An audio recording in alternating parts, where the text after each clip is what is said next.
जी, बिस्मिल्लाहिर्रहमानिर्रहीम। आज का टॉपिक स्टार्ट करते हैं। चैप्टर है जी 15 और आज का टॉपिक है वो फ्रेंचाइजिंग पे है। इससे पहले चैप्टर नंबर 14 में हमने डिस्कस किया था कि ग्रोथ की कौन-कौन सी स्ट्रेटजीज़ होती है आपकी इंटरनेशनल में, आपके लाइसेंसिंग भी आता है, एक्सपोर्ट भी आता है। अब हमें डिस्कस करना है फ्रेंचाइजिंग क्या होता है। फ्रेंचाइजिंग में भी आप ग्रो कर सकते हैं। फ्रेंचाइजिंग क्या है जी? एक ऐसा फॉर्म ऑफ बिजनेस है जिसमें जो ऑलरेडी एस्टेब्लिश हो चुका होता है, अब एक्सपेंशन की तरफ जाना होता है, तो उसमें आपका एक होता है फ्रेंचाइजर, एक होता है फ्रेंचाइजी। फ्रेंचाइजर वो होता है जो लाइसेंस ऑफर करता है अपने बिजनेस का किसी दूसरे बंदे को, और जो लाइसेंस परचेज करता है वो फ्रेंचाइजी होता है। और वो दोनों म्यूचुअल बेनिफिट से बिजनेस करते हैं। फ्रेंचाइजी फ्रेंचाइजर को मंथली बेसिस या ईयरली बेसिस फ़ी भी पे करता है। वो आगे जाके और डिस्कस होगा इन डिटेल। अब उसके दो टाइप्स हैं फ्रेंचाइज सिस्टम के। एक है जी आपका प्रोडक्ट एंड ट्रेडमार्क, और सेकंड वन है जी आपका बिजनेस फॉर्मेट।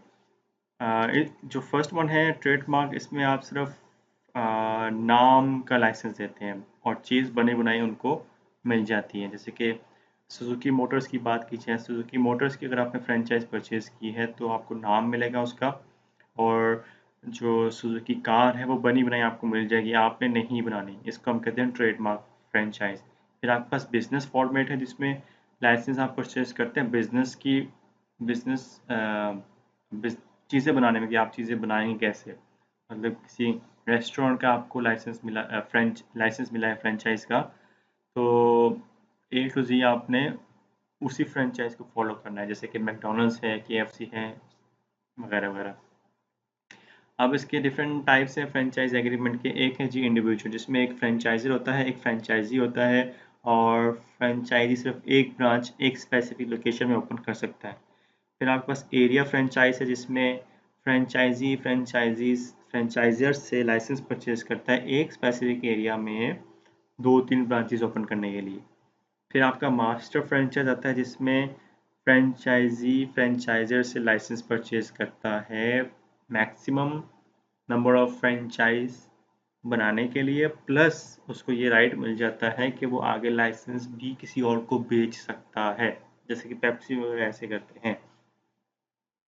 अब फ्रेंचाइज कब अप्रोप्रिएट होती है? हर बिजनेस की हम फ्रेंचाइज नहीं दे सकते, दे भी सकते हैं, लेकिन ज़्यादा अप्रोप्रिएट कहाँ रहता है? ऐसा बिजनेस जिसमें चीज़ें बनाना इजी हो, ऐसा जिसमें चीज़ें कम हो बनानी हो, अ, उसके लिए ज़्यादा अप्रोप्रिएट रहता है। फॉर एग्जांपल बर्गर किंग की आप एग्जांपल दी गई है, वो बनाना ज़्यादा फिजिबल रहेगा as compare to any other franchise. जैसे हम कह दें ग्रोसरी स्टोर है या मेट्रो है, इनकी फ्रेंचाइज बन सकती है, लेकिन मुश्किल होगी इनकी फ्रेंचाइज हैंडल करना किसी के लिए, क्योंकि बहुत ज़्यादा चीज़ें हैं, बहुत ज़्यादा चीज़ें बनाना और उसको मेंटेन रखना बहुत मुश्किल हो जाता है।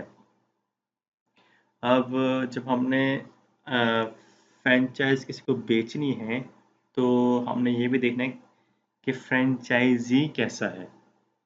फ्रेंचाइज़र तो हम देखते हैं कि कंपनी अच्छी है, कंपनी का नाम है, कंपनी चलने वाली है, प्रॉफिटेबल है, लेकिन अब हमने जिसको बेचनी है उसका भी ख्याल रखना है, ऐसा ना हो कि हमारी कंपनी का नाम ख़राब कर दे वो। तो उसकी हमने रिसर्च करनी कि उसका वर्किंग जो पास्ट डाटा है वो अच्छा हो, उसकी आप रिपोर्ट देखें, उसका करेक्टर सर्टिफिकेट आप मंगवा सकते हैं। आप ये चेक कर सकते हैं उसका ऑलरेडी बिजनेस एक्सपीरियंस है, उसने क्या काम किया है। ऐसा तो नहीं कि वो हर बिजनेस स्टार्ट करता है और बिजनेस बंद कर देता है। उसकी क्रेडिट हिस्ट्री कैसी है, क्या वो ज़्यादा फंसी तो नहीं है, मतलब हर बात में झगड़ा तो नहीं करता, क्योंकि जिसको हम जो फ्रेंचाइज ऐसा सिस्टम है जिसमें फ्रेंचाइजी को फ्रेंचाइजर की बात माननी पड़ती है। अब इसके एडवांटेजेस क्या हैं जी फ्रेंचाइजिंग एक्सपेंशन के? एक तो ग्रोथ होती है आपकी, आपको इनकम मिलनी शुरू हो जाती है, क्योंकि कोई और कमा के देता है आपको। इसमें आपके लिए मोटिवेशन भी रहती है फ्रेंचाइजी की, उसको एक ये भी नज़र आता है कि नाम अच्छा है तो इसमें ग्रोथ ज़्यादा है, सेफ है as compare to starting a new business. और इसमें आपको बचत भी हो जाती है, कस्टमर लॉयल भी होता है, मार्केट कैप्चर करना इजी हो जाता है। प्रॉफिट मिलता है आपको। लेकिन डिसएडवांटेज क्या है जी कि प्रॉफिट शेयरिंग हो जाती है, आपको फुल कंट्रोल नहीं होता अपने बाकी फ्रेंचाइजिंग पे, और उम, आपके कॉन्फ्लिक्ट ज़्यादा आ सकते हैं। इस पे आप एक मूवी देखें, मैकडॉनल्ड्स पे द फाउंडर एक मूवी है। उस इसमें बताया गया कि जो मैकडॉनल्ड्स की जो मैकडॉनल्ड्स कंपनी है वो फ्रेंचाइज़ किस तरह से बनी, और जो फ्रेंचाइज़ी था एक्चुअली वो मैकडॉनल्ड्स का मालिक बन गया। अब हमने फ्रेंचाइज़ परचेज़ करनी है। पहले हमने फ्रेंचाइज़ देनी थी, अब हमने परचेज़ करनी है फ्रेंचाइज़, तो उसमें किन बातों का हमने ख्याल रखना है। अगर तो हमने फ्रेंचाइज़ परचेज़ करनी है तो पहले तो हमने ये देखना है कि हम खुद किस तरह के हैं। क्या हम ऐसे हैं जिससे ऑर्डर ले सकते हैं लोगों से, क्योंकि फ्रेंचाइज़ सिस्टम में हमें ऑर्डर लेना पड़ता है, जो प्राइसेस हो, जो इंस्ट्रक्शन है हमें वो फॉलो करनी पड़ती है। इसके अलावा हमने ये देखना पड़ता है कि अगर हम जो सजेस्ट करते हैं फ्रेंचाइज़र को, अगर वो रिजेक्ट हो जाए तो क्या हम उस रिजेक्शन को किस तरह से हैंडल कर सकते हैं। हम कॉन्फ्लिक्ट किस तरह से रिज़ॉल्व कर सकते हैं, ये सब चीज़ें हमने अपने खुद को देखना होगा। और ऑफ़ कोर्स इसके अलावा तो हमने ये देखना होता है कि हम जिससे फ्रेंचाइज़ परचेज़ कर रहे हैं उसका बिज़नेस कैसा है, हमने कहाँ बिज़नेस ओपन करना है, ये भी बहुत इम्पोर्टेंट है। सिर्फ ये इम्पोर्टेंट नहीं है कि हमने सिर्फ फ्रेंचाइज़ परचेज़ की, हमने ये भी देखना है कि किस जगह हमने बिज़नेस ओपन करना है।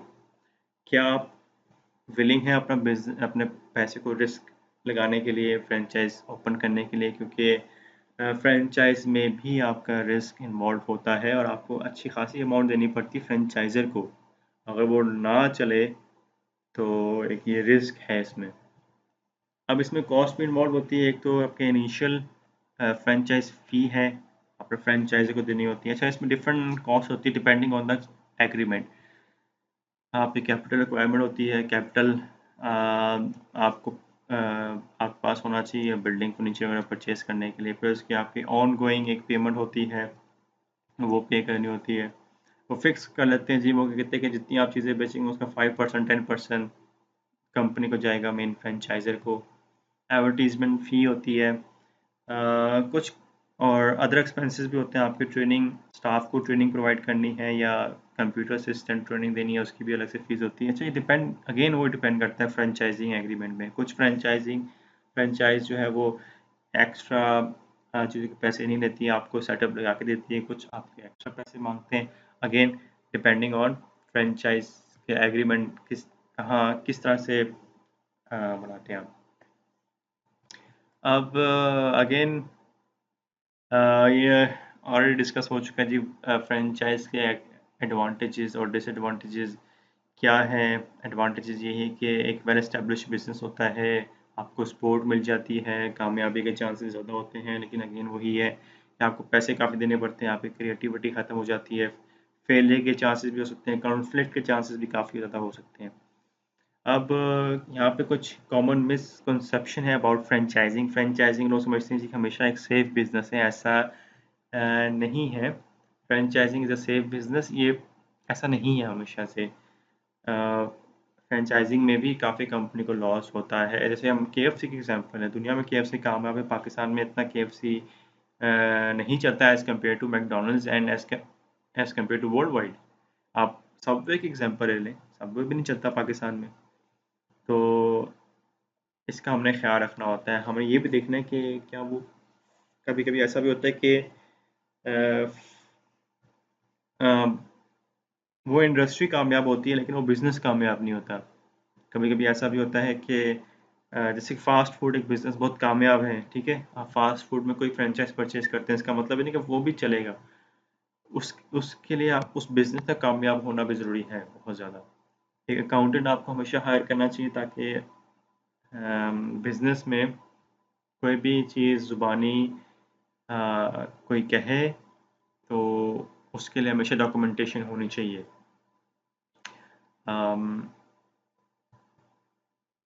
एक और पॉइंट बहुत इंपॉर्टेंट है, या लास्ट में मेंशन किया कि फ्रेंचाइज़र जो है हम ये समझते हैं हमेशा से अच्छा पर्सन है, ऐसा नहीं है।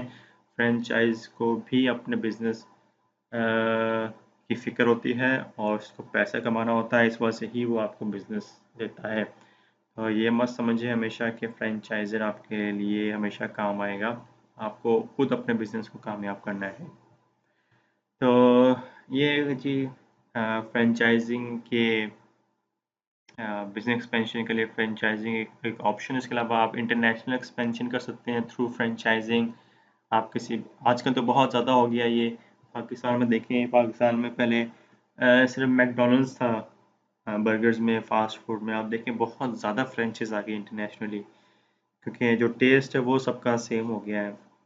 बस हमने इसी बात का ख्याल रखना है, हमने जहाँ पे बिजनेस करना है इंटरनेशनल फ्रेंचाइज का, वहाँ लोग सपोर्टिव हो, वहाँ मार्केट हो, वहाँ लीगल बिजनेस हो, तो अभी चलेगा। बस ये this is the end of the chapter. इंशाल्लाह आपके नेक्स्ट लेक्चर में मिलते हैं। अल्लाह हाफिज़, टेक केयर।